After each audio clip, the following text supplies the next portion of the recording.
Esse é o último bloco do Conexões, que hoje debate as escolas criativas. Estão aqui no estúdio para falar com a gente sobre esse modelo de educação as professoras e pesquisadoras da Rede de Escolas Criativas, a professora Marlene Suerewitz, que é de Santa Catarina, professora Patrícia Lima Verde, do Ceará, e professora Marilza Suano, aqui de Goiás. Bom, a gente falou dos exemplos, do que seriam as escolas criativas, mas em relação à aplicabilidade desses modelos em larga escala no Brasil, no ensino público, por exemplo, que houvesse aí um trabalho de trazer esses modelos para o ensino público brasileiro, isso seria possível? Seria aplicável um modelo de escolas criativas, algum modelo específico nas escolas brasileiras? Camila, precisa ficar bem claro que não existe um modelo de escolas criativas. Nós temos um instrumento de pesquisa criado em parceria com professores, com vários pesquisadores, e nesse instrumento de pesquisa nós temos alguns indicativos de como identificar uma escola que tenha características de estar dialogando com o mundo, com a atualidade, e é uma escola que cria, que produz, que se inventa. Então essas escolas, elas já existem. O que nós precisamos é identificar o que cada escola tem como potencial. E a partir daí, trabalhar com projetos ecoformadores para que eles se reconheçam e intensifiquem a sua capacidade de inventar a si mesmo. Então, a sua pergunta é se temos como fazer isso em larga escala. Sim, nós temos que ampliar o diálogo com as escolas, identificar o que cada escola tem como identidade, como suas boas práticas, os seus projetos que buscam romper com essa lógica fragmentar do conhecimento e, a partir do que cada um tem, ajudá-los a pensar como desenvolver a potencialidade já existente. A grande questão é que as propostas pedagógicas têm sido, elas chegam como, elas são impostas, né? Eu chego com uma ideia pronta e quero que seja aplicado em um local. Escolas criativas não têm esse objetivo. Nós vamos conhecer o que a escola tem, identificar o que ela tem de melhor e ajudá-los a dialogar entre eles e, na convivência, construírem melhor o seu potencial. A Escola Vila, por exemplo, né, já nesses mais de 3 décadas, a gente já trabalhou com outras escolas em diferentes contextos no Brasil inteiro, né? Atualmente a gente ainda trabalha com escolas de São Paulo, São Luís do Maranhão, aqui mesmo em Brasília nós já tivemos uma experiência, Alto Paraíso de Goiás e assim por diante. Escolas que têm uma proposta mais voltada para o ensino particular, mas também na rede pública. A gente já trabalhou com uma prefeitura e a gente já trabalhou com toda a rede municipal dessa prefeitura do município de Cruz, que é no interior do estado. Então, sempre buscando, a partir mesmo de cada contexto, de cada escola, de cada região, né, fazer com que eles consigam realizar seus próprios projetos, né, ajudá-los a descobrir, né, seus potenciais, né, e assim a gente consegue ver também muitos resultados positivos, né, em seus contextos. Isso é transformador, né? Então esse propósito assim das escolas criativas de atuarem em seus contextos e transferir essa autonomia, né, fazer com que essas escolas desenvolvam sua própria capacidade de gerir e de se auto-regular, a autopoiese, a auto-organização, para que elas se tornam autônomas, né, realmente. Eu acho que isso é extremamente emancipador, capaz de causar grandes repercussões num país. Você falou de resultados, né? Me veio uma coisa na cabeça que os pais geralmente eles esperam certos resultados, que os alunos saiam do ensino fundamental, do ensino médio, com um conteúdo aprendido. A gente tem a questão do vestibular, dessas metas escolares e metas educacionais. Essas escolas, elas conseguem suprir essa expectativa dos pais e também dar bons resultados com os alunos, professora Marlene? Bom, eu acredito que é importante que a gente, antes de responder isso, tente imaginar aqui os índices da educação nacional. Existe um limite muito grande dos estudantes que hoje atualmente conseguem sequer completar o ensino fundamental, quanto mais iniciar o ensino médio, terminar o ensino médio e, quiçás, entrar na universidade. Então, por um lado, se nós entendermos que o ensino tradicional deu conta, ele deu conta, sim, em certa medida e com uma certa intenção. Respondendo a essa pergunta e vinculando com a pergunta anterior, se é possível trabalhar em grande escala, se nós resumirmos, por exemplo, o conceito de escolas criativas divulgado pelo Saturnino de la Torre, que é digamos, dos grandes simuladores dessa rede, é que são escolas que recriam, que transcendem, que valorizam, que transformam. Então, essas escolas, elas podem estar em qualquer lugar. Agora, elas dão conta do conteúdo, que é uma das grandes preocupações dos pais. Elas precisam dar conta do conteúdo no sentido desse conteúdo ter sentido para as crianças. Porque o ensino que ele é de memorização, grande parte dele nos escapa da memória, porque nós estamos nos preparando para uma avaliação pontual.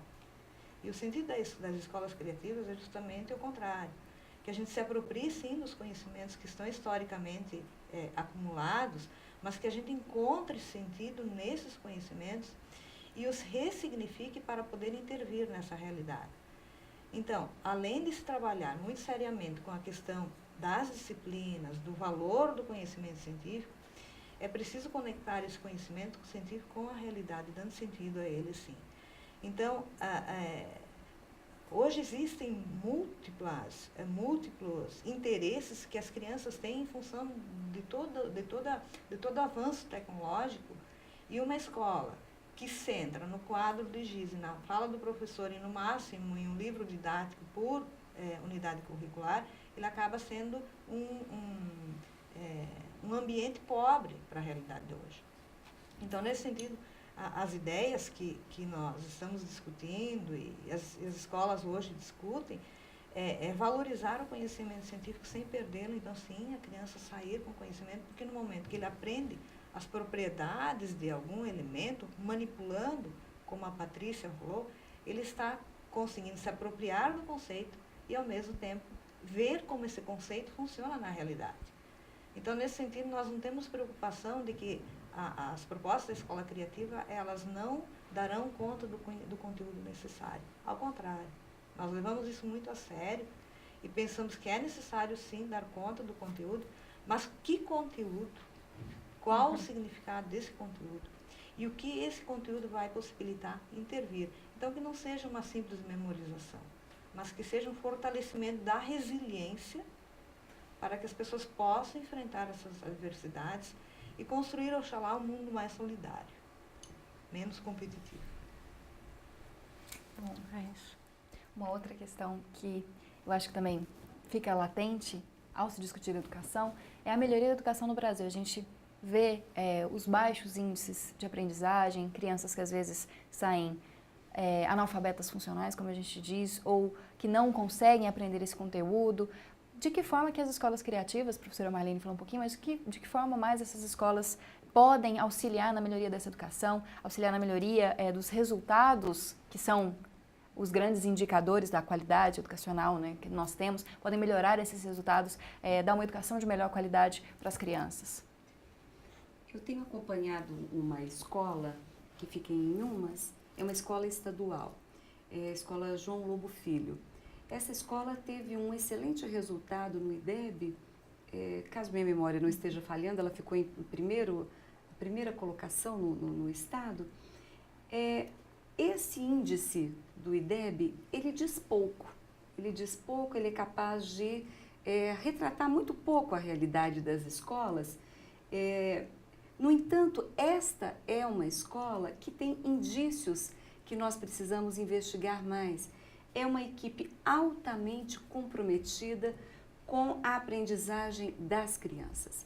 Então, é uma escola em que o texto que a criança produz, ele é lido por vários professores de várias turmas, por vários coleguinhas. Quer dizer, é uma escola que dá sentido ao ato de produzir textos, porque os textos são lidos, né? Me encantou um dia, estando na escola, na sala dos professores, a professora leu a redação de uma criança e foi chamando 1, 2, 3, 4 professoras para comentar a qualidade textual, as ideias, né? E na sequência ela pede para chamar a criança na sala para analisar com a criança como desenvolver mais aquele texto, como trazer mais elementos, e aí ela deu uma orientação. E nesse momento, as outras professoras que estavam presentes na sala, uma coisa absolutamente informal, elas começam a agregar na relação com a criança uma valorização pelo conhecimento, uma curiosidade epistemológica, né? E aquele prazer em estar na escola, em produzir. Quer dizer, é um exemplo muito simples, mas que faz toda a diferença, porque é o professor mostrando para a criança que aquilo que ele produziu está sendo lido, está sendo pensado, e que para ampliar um texto tem orientações, e essas orientações vão se complementando. Então, uma professora faz um comentário, a outra fez o outro. Então, as escolas, elas são criativas. A gente precisa dar aos professores mais autonomia pedagógica, mais autonomia para estabelecerem sentidos naquele ambiente e para ajudar as crianças a perceberem melhor o mundo, né? Então, formando crianças que tenham uma visão do local, mas uma visão do planetário. Qualquer discussão que eu vá fazer, né? Como é que está a questão do trânsito na cidade? Tá, mas como é que está isso a nível estadual? Como que está essa questão a nível planetário? Quer dizer, fazer um diálogo que contextualiza, mas que dialoga também com o próprio planeta, com o nosso tempo. Então, eu penso que essas escolas têm muito a nos dizer. O que nós precisamos, e penso que a universidade faz mal isso hoje, na formação de professores, a universidade precisa estar mais presente das escolas, precisa estar mais presente e estar com as crianças, estar com os jovens. Penso que nós conseguiríamos formar melhores professores para ter esse impacto que você está solicitando aí, que a gente pense em nível de Brasil. Como que escolas criativas poderiam ajudar o Brasil a pensar a melhoria dos nossos índices? Eu penso que a escola criativa pode nos ajudar a pensar a escola, as necessidades da escola, da convivência dos sujeitos com o conhecimento e com uma coisa maior, que é a formação humana. Né? Bom, professoras, eu agradeço muito a presença de vocês. Muito obrigada, professora Marlene. Obrigada também, é uma satisfação. E esperamos que essa rede se una cada vez mais e possamos, sim, ajudar a construir uma educação realmente que signifique algo para essas nossas crianças, esses nossos jovens e nós adultos que somos permanentes aprendentes. Obrigada também, professora Patrícia. Obrigada, Camila. E obrigada, professora Marlene. Foi um prazer a gente poder ter esse momento, conversar, porque nós estamos em busca. Nós estamos buscando como reorganizar e repensar as escolas com as escolas, né? Então, esse nosso diálogo, ele é um diálogo com as escolas, estando lá para potencializar o que tem. Bom, e com certeza o Conexões vai continuar debatendo a educação nos próximos episódios. Bom, e o programa de hoje chega ao fim. Ele é produzido em parceria com o Laboratório de Produções Audiovisuais e Televisivas Integradas da Faculdade de Informação e Comunicação e também com a Assessoria de Comunicação da Universidade Federal de Goiás. E você pode ser um parceiro do Conexões mandando sugestões de pauta, perguntas ou matérias prontas para o e-mail ou para as redes sociais. E também pode conferir todos os episódios que já foram produzidos no blog do Conexões. O programa agora é exibido às 5h30 da tarde no sábado, às 9h15 no domingo e às 8h15 na segunda-feira. Uma ótima semana para você!